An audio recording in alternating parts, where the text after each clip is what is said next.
Thank you for taking the time to be with us at C3. We hope you enjoy today's message.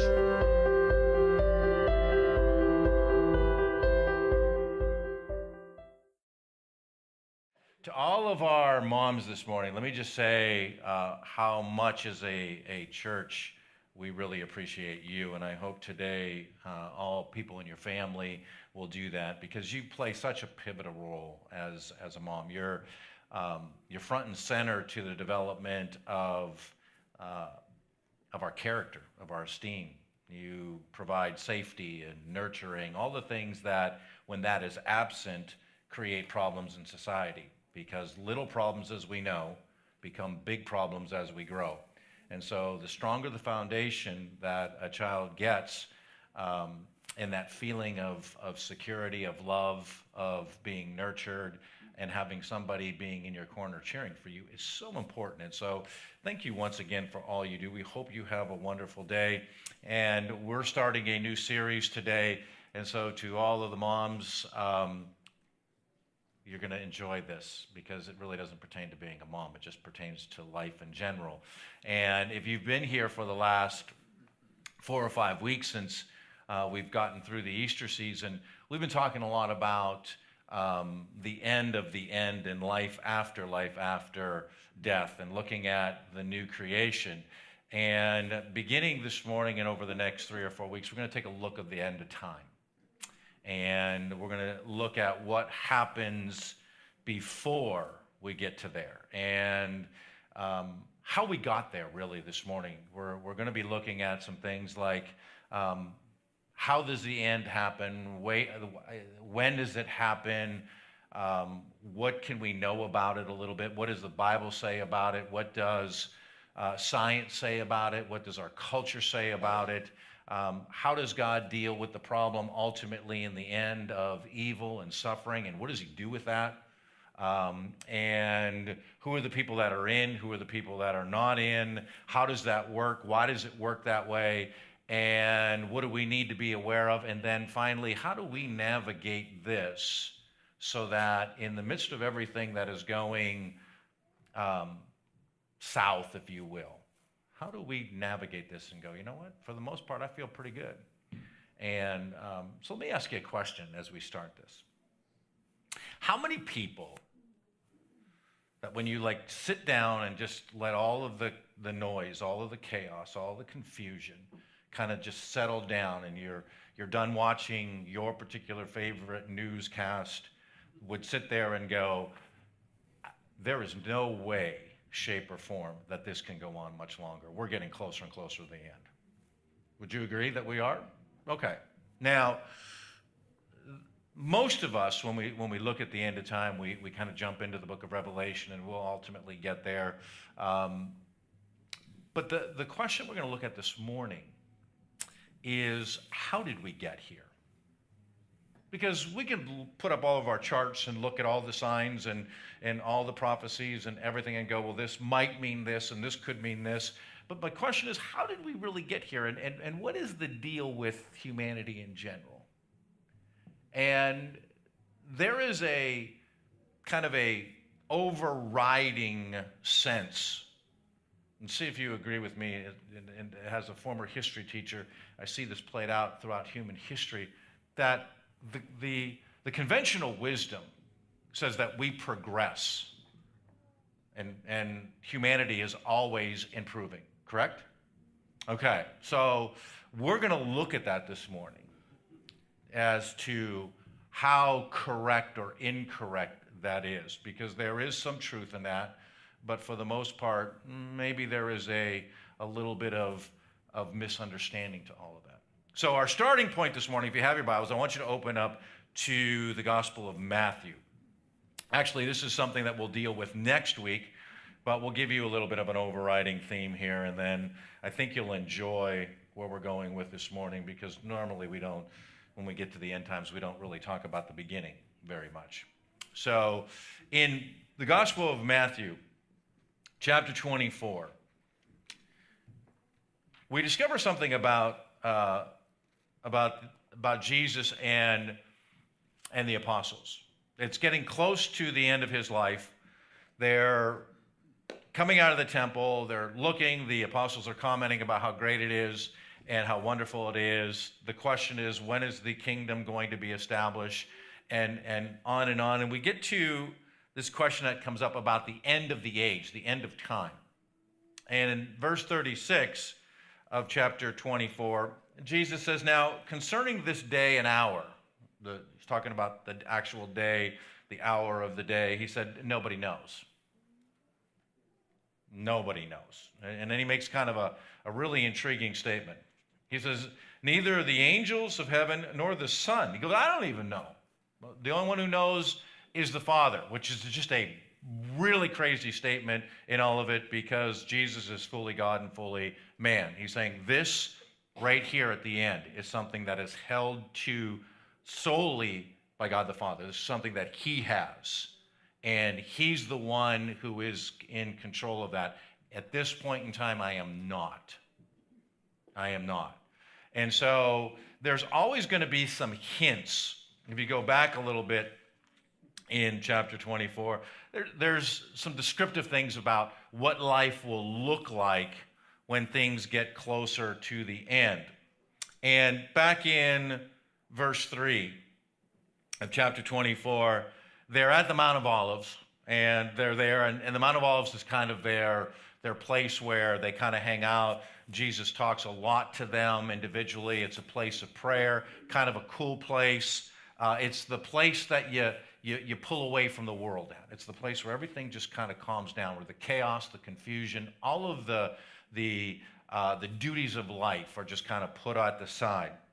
And so the disciples come up to him privately, and they said to him, tell us, when will all of these things happen, and what is the sign of your coming and of the end of the age? And so he goes on to say, well, number one, let nobody deceive you. There's going to be a whole lot of people that come in my name, right? And they are going to make some pretty bold claims, saying, I'm the Messiah, and they're going to try to deceive many. He says, you're going to hear of wars and rumors of wars. So there's going to be a time where life's pretty crazy. And he says, so see that you're not alarmed, because these things must take place, but the end is not quite yet. So nation will rise up against nation. The bottom line is people aren't going to play nice together around the global picture. So all the nations, as the world expands, they're going to have problems getting along together. And the reason they're having problems getting along together is because the whole concept of nation building and global power means that I want to overrule. I want to rule the world, right? It's kind of Jesus saying there's going to be this really cool Milton Bradley game that's going to come out called the Game of Risk. And it's about world domination. We're going to see this. You're going to see this played out a lot in your life. We see it played out in our life all the time. He said there's going to be famines, earthquakes in various places, and all of these events have to take place. Said not only is it going to be globally, not only is it going to be environmentally, but look, the love of most people are going to grow cold, which is really intriguing. And so we have a kind of a emptying of love. We have a problem with our environment. We have a problem with our political sector, a problem with our environmental sector, a problem with our family sector. And so he's saying that, look, there's going to be a point where things just have reached critical mass, and they can't continue, and it will end. And with that, evil also will end, suffering will end, all of that will end just prior to the establishment of the Son returning, setting up his kingdom, and setting up us all into this thing called new creation. So that's the condition at the end. But the question that I want to ask is, how did we get here?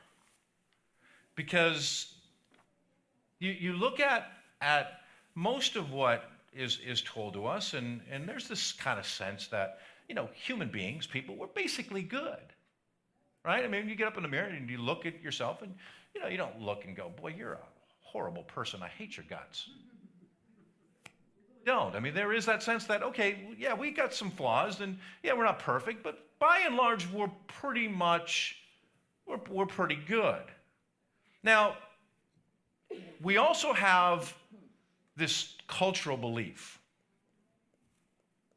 Western cultural belief. You can say it America, and if you have your outlines, you can kind of follow through on this with us. And the cultural belief that has developed over time and over history, especially in Western culture, and by that I mean Europe, the United States, Canada, North America, Australia, New Zealand. It's kind of that sense as things have happened that the culture has developed this way, and this belief has come up, and we can kind of sum it up this way. There is this belief that the future will always be better. Things are always going to be better than they are in the present. That way, always believed that, and always looked forward to the future. And one of the things that we found, especially, I was a kid in the 60s, a teen in the 70s, a college student, young adult in the 80s. And so during that kind of period was this whole thing about utopia. One of my favorite albums was from Todd Rundgren, and it was called Utopia, and it was this imaginary belief. It was this perfect state where there was reality, perfect laws. It was a book, and it was based on this imaginary island that they believed somewhere was in the Caribbean. It was like the perfect environment. Everything there was going to be perfect. And what happens with this whole utopian realm is it wasn't just this story or this great book that you could read and go, oh, wouldn't that be perfect? It's kind of the whole sense of humanity. It was the dream that, you know what? Things can be good. Things can be better. And so what comes out of this period of the 60s and 70s is this sense of almost a political shift, if you will, towards reform, both in economic reform, but mostly in social reform, that we can change some things. And if we can use the government, and if we can get control of the government, we can really change the way society is, and we can really create utopia. And you find a lot, you kind of move through human history, and you see some of the changes from, the whole concept of progress. Teddy Roosevelt as a progressive as he ran for a third term at one time. And then you see Franklin Roosevelt with the New Deal, and you hear John F. Kennedy speaking about, let's not focus so much on what we get. Don't ask what your country can do for you, but ask what you can do for your country. All of this is moving out of this sense that, together we can. Together we can do this. Lyndon Johnson creates the Great Society, this mental aspect that we can do all of this. Martin Luther King Jr. has a dream about us working together in ending racial divide. Nelson Mandela, says we can bring an end to apartheid, and we can have all of this come together throughout human history, throughout our lifetime, really, for a lot of us. There has been this sense of this utopian dream. But over about the last 20 years, it's changed a little bit. Because even though we still hold that things are getting better, if you read a lot of books, or if you're a TV or a moviegoer, you notice this, that the way the American culture presents the future in things like novels and movies rarely features a very joyful and hope-filled future. So the utopian society has kind of given way. It's been replaced and overtaken by what is referred to as dystopian. It's this, things aren't going to be so much better. It is kind of a government-run, oppressed, and we have all these things that we're kind of dealing with now in our life. You watch some of the movies that talk about, end of the age stuff, and if you ever notice, the movie's basically dark. People are all in black. If you look at the Avengers and watch even kind of that whole process, just the way that they have moved has kind of come to like this darkened reality.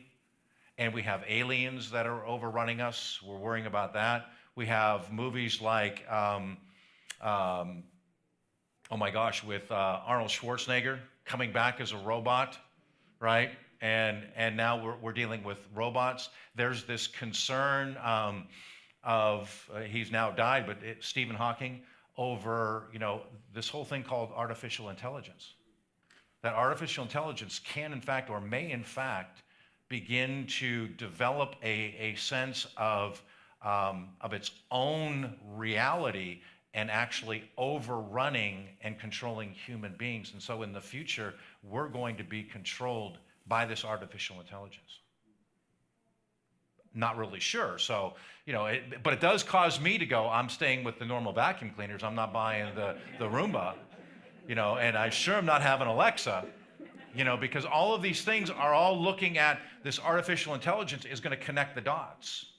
And that what they're going to come to the conclusion is this, that humanity as it is needs to be rescued and needs to be ruled. And that's what a lot of all of this kind of heads to. And so what government has done is it's kind of come up this thing of, okay, well, we have to help this along. There's so many things that we have the ability to potentially fix, because we do believe that together we can do this. Now, the Bible portrays this very, very differently. The Bible portrays the hope in the future to be what? To be found in Jesus Christ. That God has a plan from beginning to end, and God is working his plan. And God understands human beings. He understands the human condition. And the human condition and where we are and what really is going on with all of us has a point where all of this breaks. And there is a place in the Bible that explains how we are today. And it explains way more, I think, than the casual reader in devotional reading, Bible studying really, really does understand. Because we have a tendency to view it more as a story than a narrative. And when we start to look at the Bible as just stories and not a group of stories that fit into a narrative of God and the revelation of who he is and what he's doing and why he's doing what he's doing and what happens when things are done apart from him, we miss the big, big, big picture. So I want you to go back to the beginning. And we're going to ask kind of a question then as we begin this, and we're going to do it through looking at the book of Genesis. And so here's the question that I want to ask, and I want us to think about this morning. If, in fact, we do believe in human progress, and if we do hold to progressivism as a belief ideology, that humanity from generation to generation, from decade to decade, from century to century, does, in fact, advance and get better, and that, as such, we can fix our problems, then my question and the question that we have to be asking to find an answer is then, if that is true, then why are things not getting better? Why aren't they getting better? And the answer, I think, to this, I believe the Bible supports this, the answer to this is really found by examining the human condition. And so it's not so much that we're trying to prove the existence of God by this, but it's to look and understand where we are, what's happening, so that the end makes a little bit more sense once we understand this. So if you have your Bibles, I want you to turn back to Genesis chapter 3. And this is kind of the story of where everything starts. And in Genesis chapter 3, we discover something that is really, really important.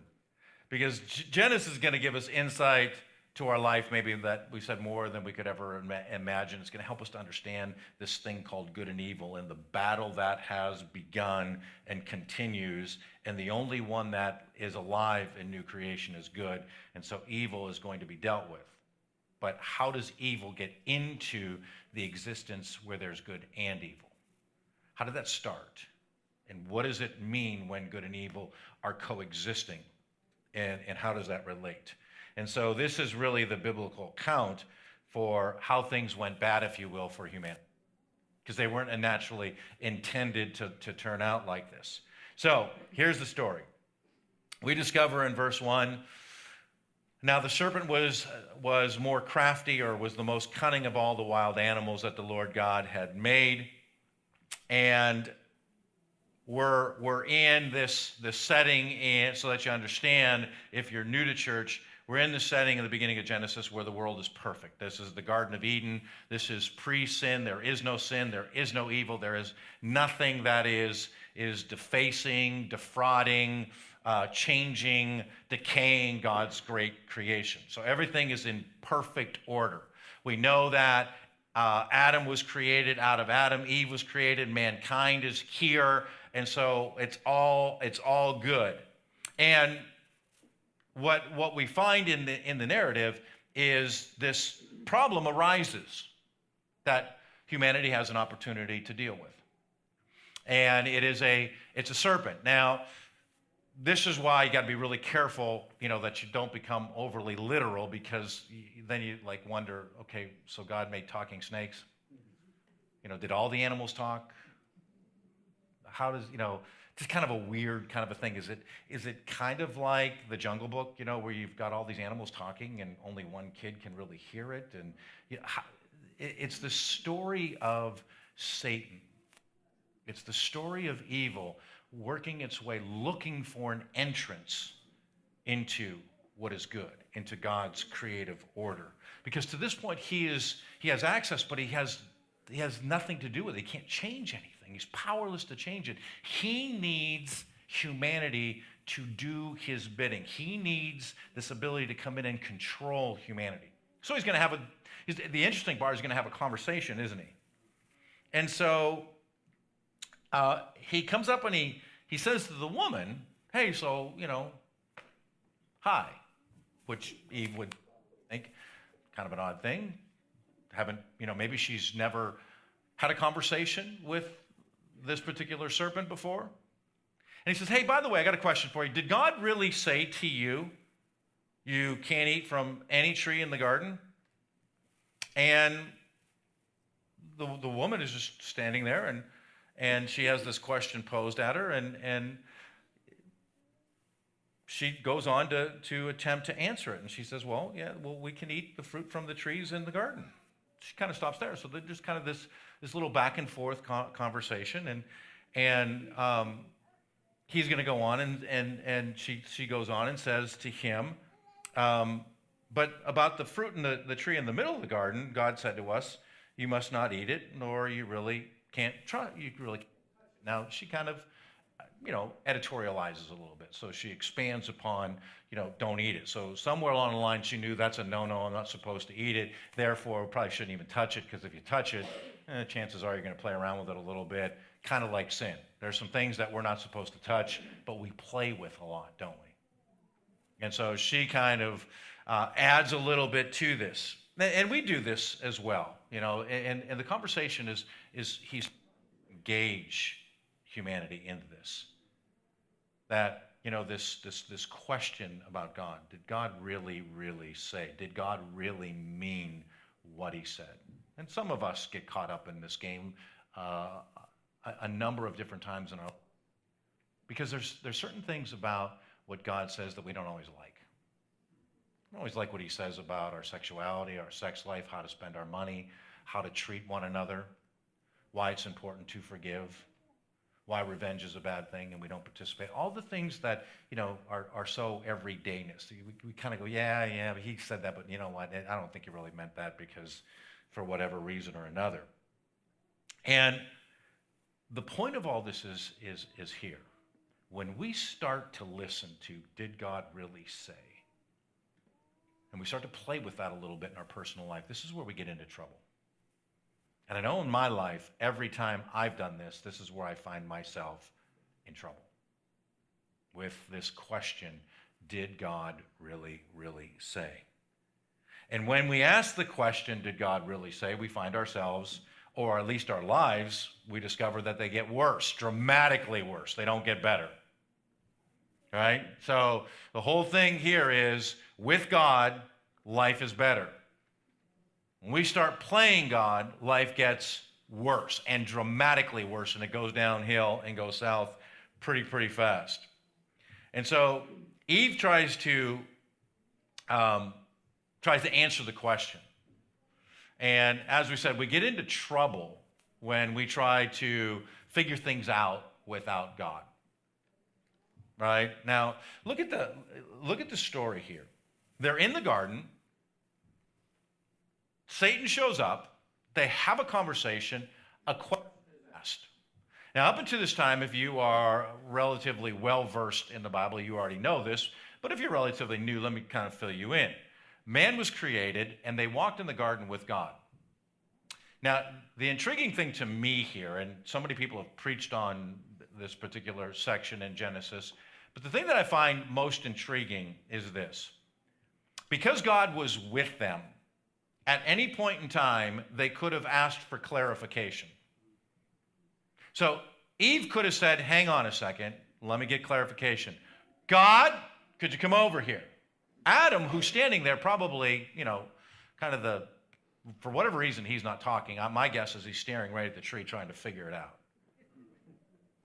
And is intrigued by the talking snake and going, I know I'm pretty smart. Can I play this mental game with him? They could have just said, hang on one second. God, would you come over here and clarify the question for the talking snake? Because he doesn't seem to understand what you told us, and now we're a little fuzzy on the actual details. Don't we eat it? Don't we touch it? So why shouldn't we touch it? Why shouldn't we eat it? Outside of the fact that we know we're going to die, and we don't really know what dying means. So what really is going on here? See, here's the problem. And here's where all the problems in humanity start.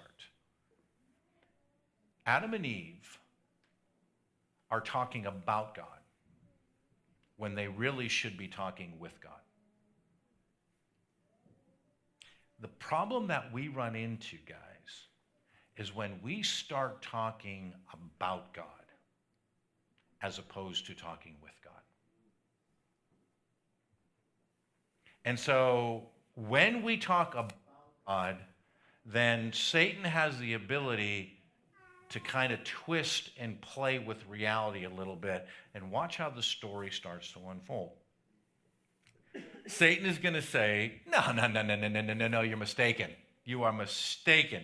You will not die, the serpent says to the woman in verse 4. It says, in fact, God knows that when you eat it, your eyes will be open and you'll be like God, knowing good and evil. And there, in fact, becomes the human condition. Here's the issue that Satan lies up. Satan doesn't step up and go, look, let me just tell you that God doesn't exist and you don't need to believe in God. That doesn't work. He says, look, here's the deal. The problem that you have as humans is God is nervous about you, Eve. He's nervous about you, Adam. He's nervous that you, if you touch that, you'll become just like him, and he's not secure enough in his godness to deal with that. He's actually holding out on you. He actually doesn't have your best interest at heart. That's why of all of this, you can have it, but this one right here, he ain't gonna give it to you. And so all of a sudden, what we find in our lives is we start at times as life unfolds, and as we sang this morning, our foundation gets rocked by life at times. And things don't start to go the way that we would like them to go. Therefore, the question can easily become, God's holding out on me. God really doesn't have my best interest at heart, does he? Otherwise, why would he allow this to happen to me? Ever ask that question? Ever hear anybody else ask you that question? Why would God let this happen? If he's really there, if he really cares, then why would my life be like that? It's as old as time. It's the same little voice. It's the same part of humanity that has to answer this question. And so Adam and Eve, we find, as the story goes, keep looking and listening and looking and listening and looking and listening and not involving God in the conversation at all. They keep looking at the tree, and all of a sudden, they start looking at it, especially Eve starts looking at it with a very different perspective. And the perspective begins to change a little bit, doesn't it?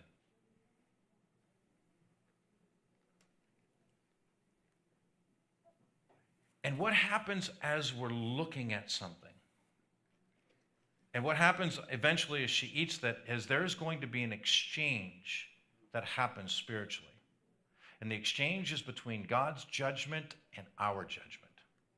And they flip. And what Adam and Eve will do is they will say, no, we'll be the ones who judge what's best for us.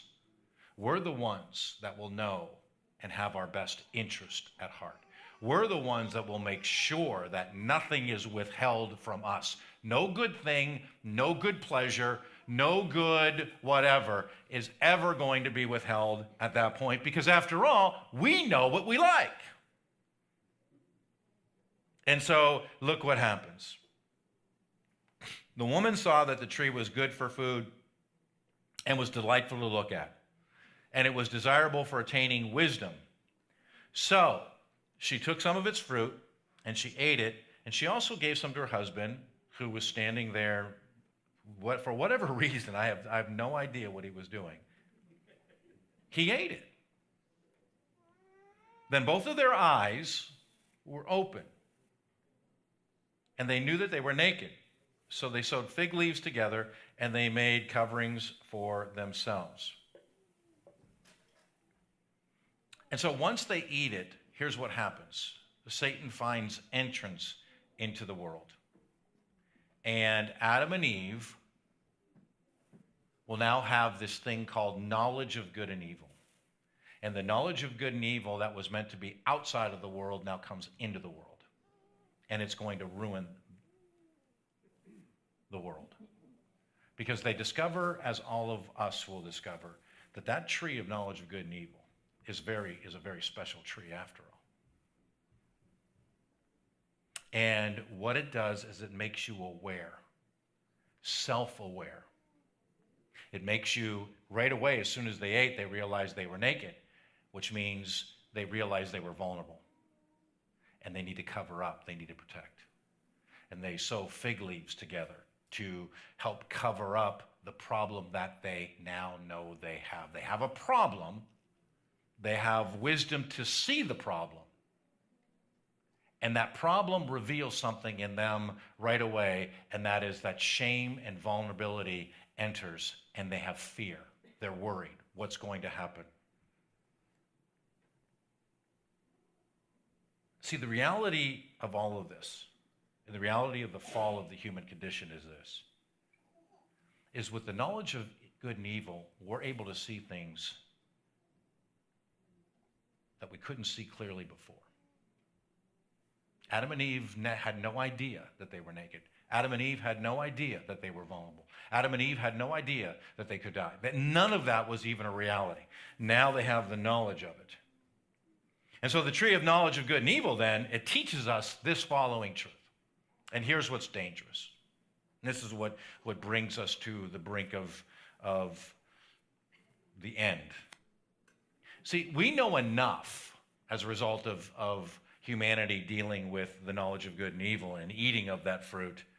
We know enough to create our own problems, our own deep issues. We know enough to see our own problems and deep issues. The problem with the knowledge of good and evil is it only gives you the knowledge of good and evil. It doesn't give you the solution to good and evil. That is found only in the tree of life. So you can't fix what you now see. You don't have the ability, you don't have the wisdom, you don't have the power to fix what you now know is the problem. Sound like humanity? I mean, think about that even personally. I joke all the time in January, New Year's resolutions. I know that for the month of January, the YMCA is going to be overrun with all the newbies. You know, the people that get up and go, you know what, I got to lose some weight, or you make a New Year's resolution going, you know what, I'm not going to spend that much this year. I'm going to get a budget. Whatever it is, I'm going to find a job. Whatever your New Year's resolution is, you know there's a problem. You see it right in the mirror. You see it on the paper. You see your problem clearly. And guess what happens 4 to 6 weeks later?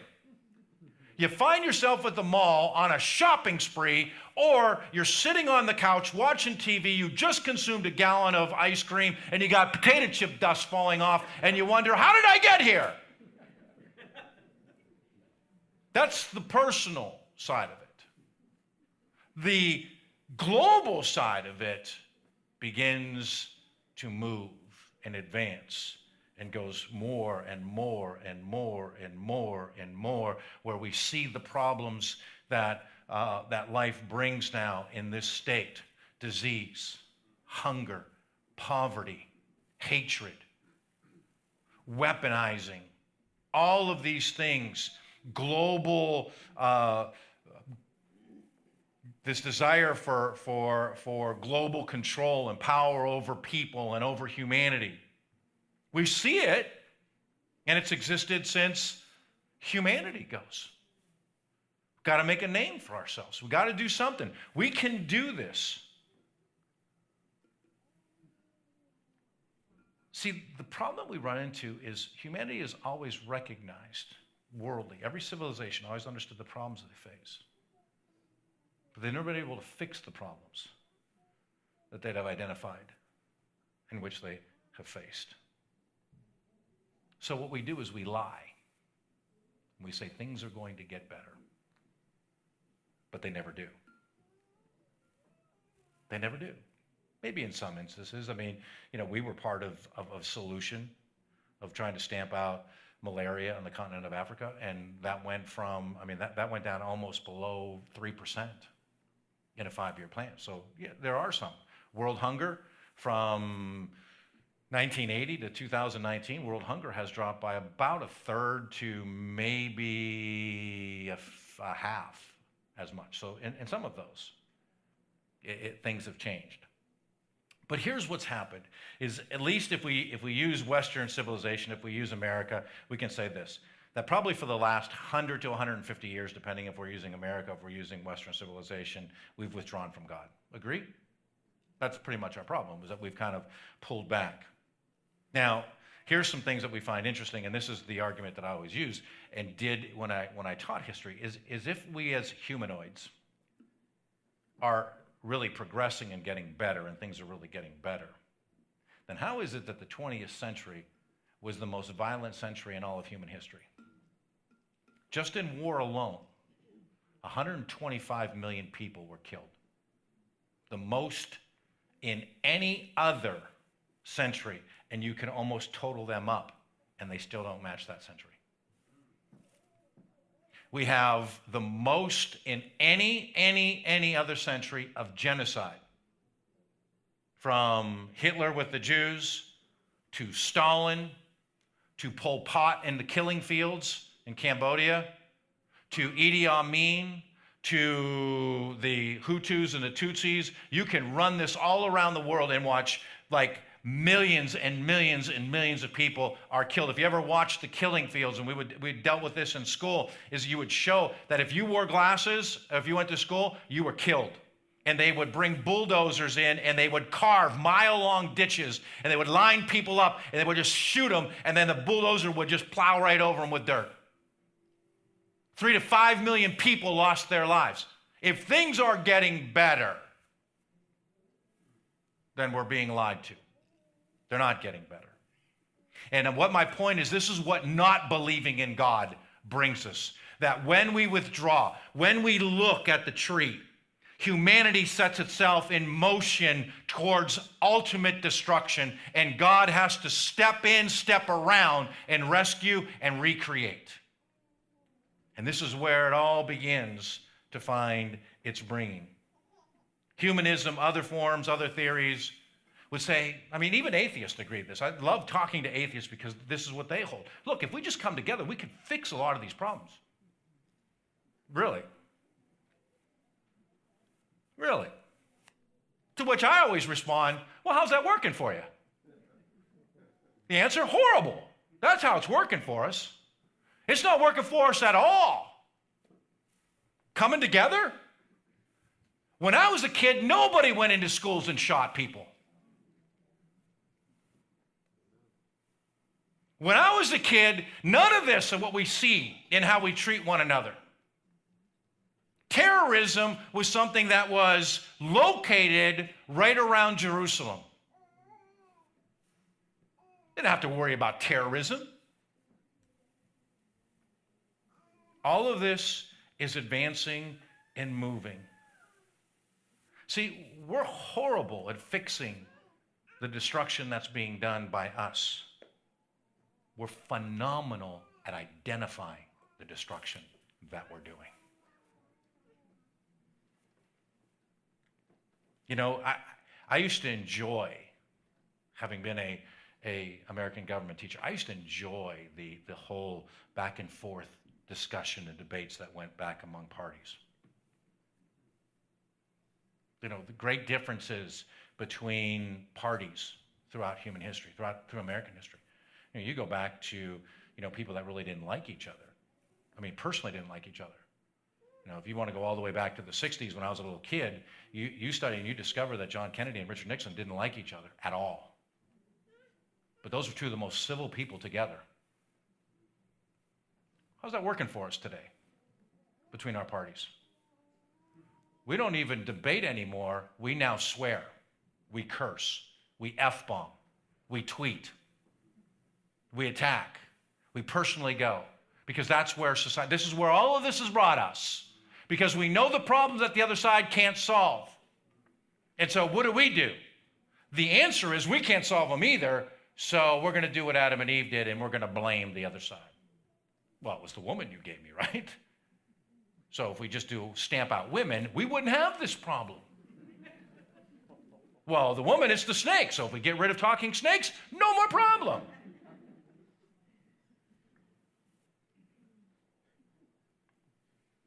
That's what the knowledge of good and evil has brought us.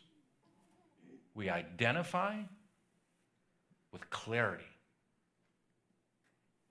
Solutions, we have none. So, on Mother's Day, before you all leave and go, oh my gosh, happy Mother's Day. Goodness gracious. What do we have to do? Well, number one, there is a lot of good news. Number one is the fact that it's ending is probably one of the greatest of that. But we have to acknowledge something, and that's this. That I think human history, I don't care whether if you're agnostic, if you're atheist, if you don't believe in God, I'm just glad you're here. Because these are the kind of discussions I think that the church has to start having. That we have to recognize something, that apart from God, we have proven that we can't fix anything. We can't solve the problems that we have identified. And my argument has always been, in the educational realm, if you don't agree with me, then why haven't we fixed them? We have 2,100 years of human history from the time Jesus Christ was born. He was saying, the poor you're always have. So 2,100 years we can't figure out how to feed people? 2,100 years we can't figure out how to make sure that poverty doesn't exist? We can't even define what poverty is, let alone fix it. But before I sound like I'm running for office, my kids used to always tell me, Dad, if you ever ran for president, you'd be assassinated week one. So just don't. But we can't. We've tried to make life better on ourselves. And every so often we'll pull something off. Or every so often we'll do this. We'll pull God into our problem as long as it suits us, 9/11. But then once the crisis is averted, back to the sidelines he goes. But by and large, most of us would admit, when I keep God out of my money, out of my financial state, things don't always go well. When I keep God out of my sexuality, out of my sexual preferences, out of my sex life, things don't go well. When I keep God out of my emotions and my hurts and my abuses, things don't end well. When we keep God out of our politics, out of our economics, things have not gone well. 8 years, we've added something like $8 trillion to our federal deficit. Federal deficit now is approaching $22 trillion, which puts and this is why I laugh when people go, we shouldn't be able to, we should, we don't have the money to build a wall. It's $5 billion. Do you realize that each week, this is why America is going to go bankrupt. Each week we pay $6 billion in debt on our federal deficit. $6 billion a week. Do the math. Multiply that by 52 weeks. That's just to pay the interest. You just pay $6 billion a week, and the loan stays exactly the same. So where's the fix? All of us know there's a problem, isn't there? We don't have the fix. So let's just very quickly, and we'll close here, just to show you how kind of this quickly advances. Go to chapter 11 in Genesis. And we'll show you what happens when we start moving God out of things. So in chapter 11, this is the story of the Tower of Babel. Most estimate that this was built in the area of Babylon. Babylon in the Bible represents humanity and the human condition, all of that. So in chapter 11, verse 1, I'll just read 5 verses. The whole earth had the same language and vocabulary. As people migrated from the east, they found a valley in the land of Shinar, and they settled there. They said to each other, come, let us make oven-fried bricks. They use bricks for stone and asphalt for mortar, so they're advancing in their technology. And they said, come, let us build ourselves a city and a tower with its top to the sky. Let us make a name for ourselves, otherwise we will be scattered throughout the whole earth. Here's the gist of this. Let's build utopia right here. And you know what? We'll build a tower. It's not like what you would think of towers. It's more of a ziggurat, which is, the way that they would build. So there's a really big base, and it's kind of almost like this stair-like looking thing, and you can build it, and it was probably relatively high for the time period. And all of it was saying that we would be somebody, that we would be the world power, which we know at one point in time Babylon will become. And so the whole scenario is together we can do this. Together we can advance creation. Together we have all the ability to see what's wrong with our world and to build a for which we can come out with a solution until God shows up. And what happens? He comes down, looks at the city, looks at the tower that the humans were building, and he says, well, they've begun to do this as one people, all having the same language. Then nothing they plan to do will be impossible for them. So what will they do? They will build an ungodly kingdom in God's kingdom.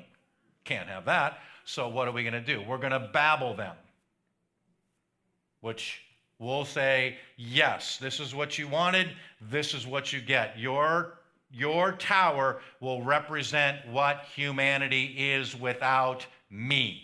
And the word Babel is just a word that translates confusion.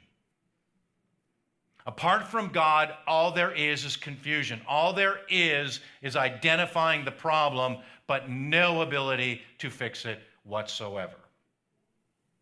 Simply making a name for yourself. See, all the attempts that we make in humanity is to replace God and fix things. The only problem is we can't.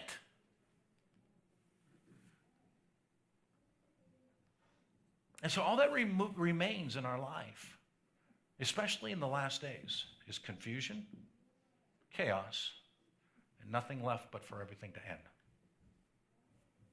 But as followers of Christ, here's where the hope is. That we remind ourselves in these days to encourage one another that God is still God. And as such, in Christ, he enters our confusion and chaos and end to identify with the suffering.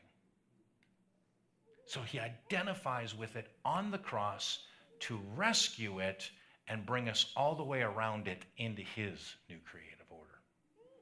It's phenomenal, phenomenal narrative. And so the question then again is this. If things really are getting better, and we think we can fix them, then why haven't we? And the reality is this, and the answer is this. Even though we can't fix the problems of humanity, the ones that humanity has created, and in some ways in our personal lives, the ones we've created, we know the one who does. And that one is Jesus Christ. He is our hope. He is our future. He is our present.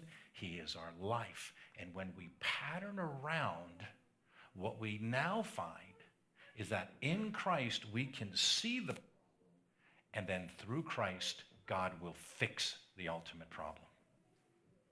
And we get a chance to navigate all of this, be a part of it, but not have any fear in the midst of it. So, keep this in mind. In your personal life, you don't have to worry about what's going to happen.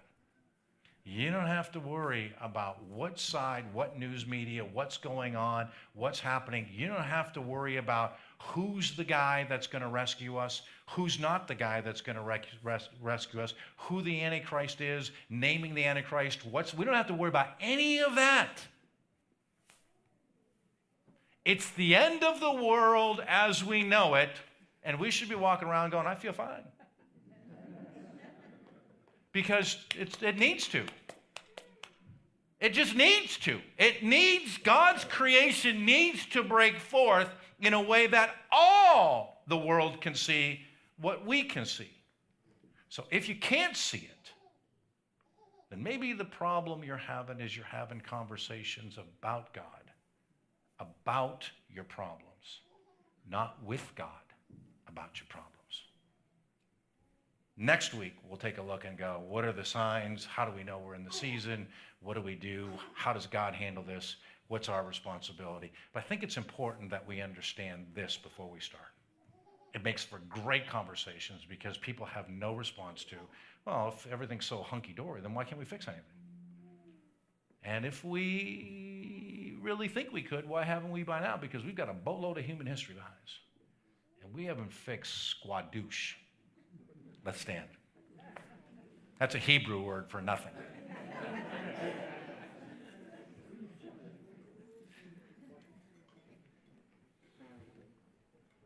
Are there things in your life that you've been trying to fix apart from God? Are there conversations you've been having thinking, maybe I do know better than God. Maybe God doesn't get my hurt, my pain. Maybe God doesn't really understand. Therefore, I will do this. But usually what you find is you've been able to identify your problem but not fix it. Because that's what the knowledge of good and evil brings us. It's the tree of life that one day we will eat in God's new kingdom,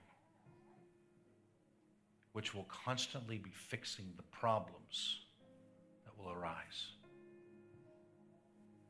It's the life of Jesus Christ in us in the present that fixes the problems that we've identified. So whatever it is this morning, I just want to encourage you as we pray, just to offer that up to the Lord. So Father, this morning we just again thank you. We thank you for all of our moms. We thank you for who you are. We thank you for where we are in time. We thank you for what you're doing in the midst of this. And that, Lord, as people that we can look forward to a new creation without worrying about the present form of creation. Because ultimately we trust you that you're the one that has a plan. You're the one that can fix the mess that we chose. We identify it, we understand it, we live in it every single day. We're just unable to fix it.